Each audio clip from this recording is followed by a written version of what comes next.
помощь и поддержка. Правительственная комиссия уже приступила к работе на месте происшествия. Сегодня нами на взлетно-посадочной полосе было обнаружено 2 последовательных касания хвостовой частью воздушного судна с интервалом 300-400 метров, то есть при взлете воздушное судно дважды задело хвостовой частью взлетно-посадочную полосу. Затем воздушное судно развернуло вправо по окончании взлетно-посадочной полосы. Шасси были к этому времени уже убраны, то есть воздушное судно пыталось взлететь. И резко крен пошел вправо, столкнулось с забором и с частным домом, как вы видели. В доме никого не было. Воздушное судно на 2 части было разбито. В основном погибли пассажиры, которые были в носовой части данного воздушного судна. Началась спасательная операция. Всего задействовано порядка 1000 человек спасателей, 72 единицы техники, 33 бригады скорой медицинской помощи. Всего на борту, по уточненным данным, находились 93 пассажира и 5 членов экипажа. Из них 2 гражданина Украины, 1 гражданин Кыргызстана и 1 гражданин Китайской Народной Республики.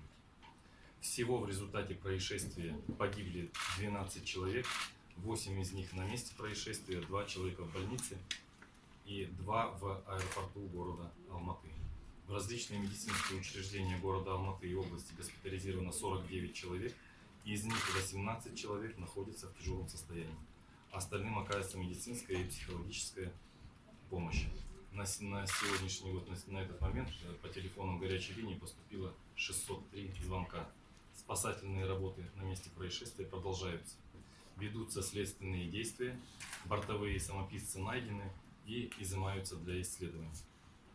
Также хочу сообщить, что погиб командир воздушного судна Муратбаев Марат Ганиевич, 1961 года рождения. Очень опытный пилот. Второй пилот получил тяжелые травмы, находится сейчас в больнице.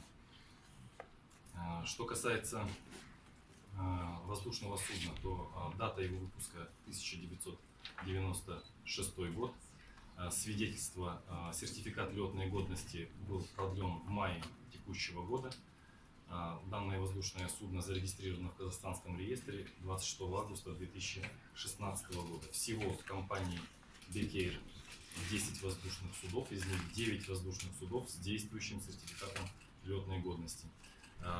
Комитетом гражданской авиации деятельность авиакомпании Бек-Эйр приостановлена до выяснения всех обстоятельств. Спасибо. Готовы ответить на ваши вопросы?